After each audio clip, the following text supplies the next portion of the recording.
আমি যেতে দেখলাম যে আমাদের মিলেনিয়ালসদের ভিতরে এই জিনিসটা অনেক থাকে যে আমাদের মা বাবারা মনে করে দেভ ডান ইনাফ, তোমাকে আমি ছোটোবেলায় হাঁটা শিখালাম, খাওয়া শিখালাম, পড়াশোনা করলাম, তো যে এটা করলাম। ওদের কিন্তু আমাদের জন্য কী করে এটা লিস্টের অভাব নেই এবং সব কথা সত্য, they did try their best. But কিছু কিছু ক্ষেত্রে আমি দেখি যে এই এন্ড থেকে এত কিছু করে সন্তান মনে করছে মা বাবা কিছুই করেনি, they were not there, they didn't understand ওদের ফিলিংস। অ্যান্ড একটা ডিসকানেক্ট স্পেশালি কখন এই অ্যাডাল্টহুডে এসে, ধরেন একটা 45-year-old একজন হয়তো তার মা বাবার সাথে, তার মা বাবা বয়স্ক এখন, অ্যান্ড ওর মা বাবা তখন আরও অনেক টাইম চায় বাচ্চার, কিন্তু কোনো একটা কারণে not comfortable giving them that time, বা তাদের সাথে সময় কাটাতে চায় না। কারণ আমি একবার এক জায়গায় শুনলাম যে একটা কোর্টে দেখলাম যে একটা সাকসেসফুল প্যারেন্টস হচ্ছে ওরাই যাদের ছেলেমেয়েরা অ্যাডাল্ট অবস্থায় আফটার 40 ওদের সাথে টাইম স্পেন্ড করতে চায়, আফটার 40 ওদের সাথে সময় কাটায়, এনজয় করে, ওইটা হচ্ছে একটা সাকসেসফুল। বাট আমি দেখলাম আমাদের দেশে কিন্তু এরকম থাকে যে লাইফ লং রিলেশনশিপ মা বাবার সাথে ভালো, তারপরেও আমরা যখন বড় হয়ে যাই ওদের সাথে কিছুক্ষণ বসলে কেমন আনকমফর্টেবল লাগতে থাকে, they haven't done anything wrong, but এই গ্যাপটা কোথায় যে আমরাও তাদেরকে বুঝি না, তারা আমাদেরকে বুঝে না, বা তারা মনে করে দেভ ডান ইনাফ, আমরা বলতেও পারি না what they have not done. But এখনকার প্যারেন্টস আপনি কী সাজেশন দিবেন যেন এই গ্যাপটা না হয়? প্যারেন্টসদেরকে আরও অনেক ওপেন হতে হবে মানে টুয়ার্ডস দেয়ার ফ্লজ। আমাদের মানে বাবা মার থেকে ওই যে কী বলবো, এটাকে কীভাবে মানে তারা নিজেদের যেন ঈশ্বর মনে না করে, হ্যাঁ, তারা যেন নিজেদের গড মনে না করে, তারা অনেক সময় নিজেদের গড মনে করে। কালচারাল গ্যাপটা তারা বুঝে না, এবং সময় তো এখন অনেক এগিয়েছে। আমাদের বাবা আমরা তো ফেসবুক ইউটিউব দেখে বড় হয় নাই, তারা এত ইনফরমেশন দেখে নাই। তাদের সময় তারা হয়তো রবীন্দ্রসঙ্গীত শুনছে, এখনকার বাচ্চারা তো হয়তো কে পপ শুনে। জিনিসটা তো ডিফারেন্ট, হ্যাঁ, কালচার কখনো মিলবে না। এবং নেক্সট জেনারেশন আগের জেনারেশন যাতে একটু হলেও সচ্ছল হয়, সো ইকোনমিক সচ্ছলতা আসলে তো লাইফস্টাইল চেঞ্জ হয়, যেটা অনেক সময় বাবা মা নিতে পারে না।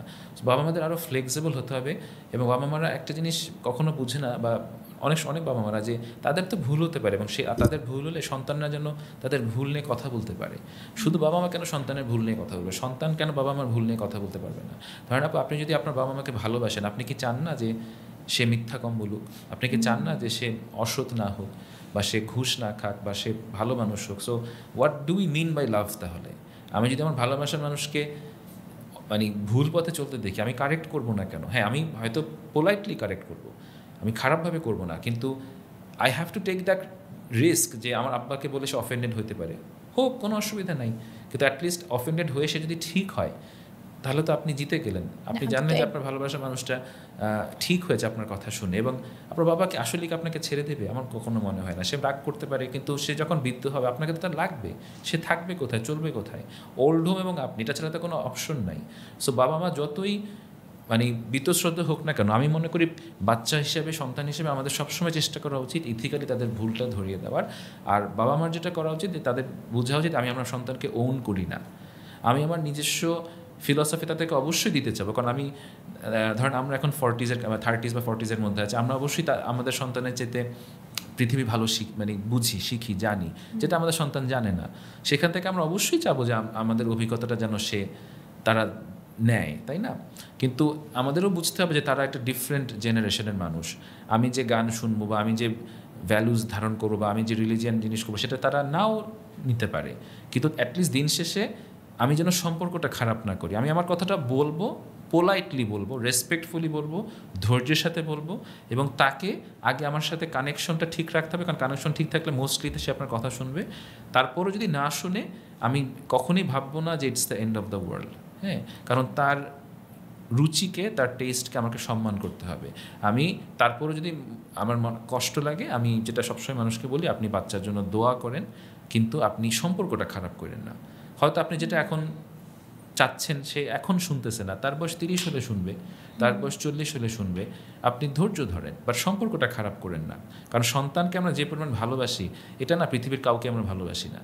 এবং এই ভালোবাসাটা যদি আমরা হারাই ফেলি, it's a big loss. At least আমি মনে করি এটা একটা বিগ লস লাইফে। হ্যাঁ, ইভেন চান্সটা যে আমার সন্তান আমাকে কতখানি ভালোবাসতে পারে, যদি একবার ইফ আই ক্যান বি আমার বাচ্চার safe place. If you become a toxic mom or dad, আপু, যে খালি এটা করিস না, এটা করিস না, এটা করিস না, আর এটা কর, then your kid is not gonna love you. লাগবে না ওকে সারাক্ষণ কারেক্ট করার, বা ওকে বলার যে ও কি পারে না।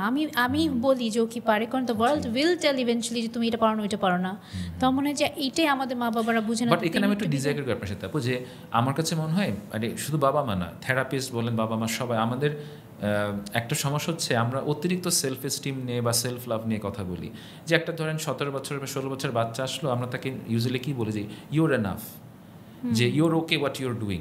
দ্যাটস নট রাইট আপু। কারণ ম্যাক্সিমাম 15-16 বছর বাচ্চারা আসলে খুবই ভুল কাজ করতেছে। They are not doing right things in life.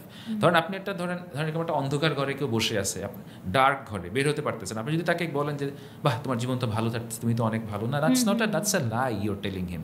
আপনি তাকে যেটা বলেন যে you're not doing good enough, but hopefully যখন আমরা কাজ করবো একসাথে, after 5 years you're going to do great, I want you to do great.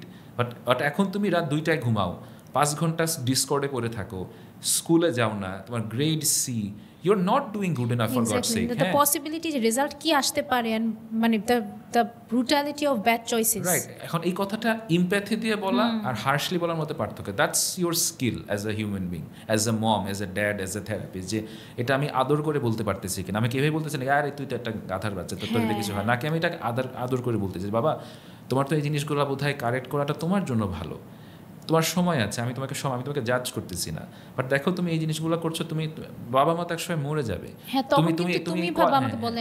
Exactly তুমি এই কোয়ালিটি নিয়ে আসলে জীবনে কি করতে চাও, তোমার প্ল্যানটা কি আমাকে একটু বলো তো, you know. So you shouldn't tell kids যে ইউর এনাফ, মানে only God is enough, we are not enough. And এই মেসেজটা অনেক সময় সাইকিয়াট্রিস্টরা ভুল দেয়, যেই আসুক না কেন বলে যে নিজেকে অ্যাকসেপ্ট করতে, না, we shouldn't accept our self always. আমরা অনেক ভুল এবং খারাপ কাজ করি, যেটার কারণে আমাদের লজ্জা হওয়া উচিত, আমাদের অনুশোচনা হওয়া উচিত, কারণ লজ্জা অনুশোচনা খুব ট্রান্সফরমেটিভ, যেটা যদি আপনি এটা অ্যাপ্রোপ্রিয়েট ডোজে দেন। মানে গিল্ট অতটুক যে গিল্ট আপনাকে একদম রাস্তায় বা মাটিতে মিশাই ফেলবে না, সেই গিল্ট ভালো।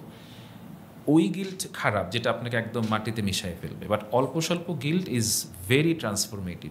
আপনি চোর এবং আপনার কোনো গিল্ট নাই, আপনি কীভাবে চুরি করা ছাড়বেন?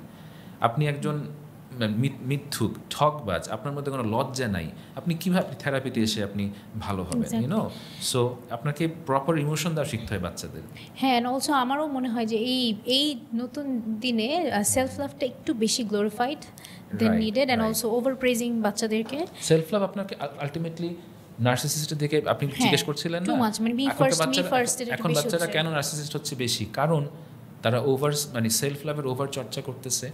অ্যান্ড একটা বাচ্চা যে অলরেডি কি বলবো একটু নার্সিসিস্ট, তাকে আপনি অতিরিক্ত সেলফ লাভ শিখানো, ইটস লাইক হিটলারকে আপনি বন্দুক দিতেছেন, জিনিসটা আর কিচ্ছু না। হ্যাঁ, so self love should also always be coupled with self responsibility. আমি শুধু রাইটস বলবো, বাট আমার কোনো রেসপন্সিবিলিটি নাই, আমি তো আসলে জীবনে প্রচণ্ড রকম ধরা খাবো।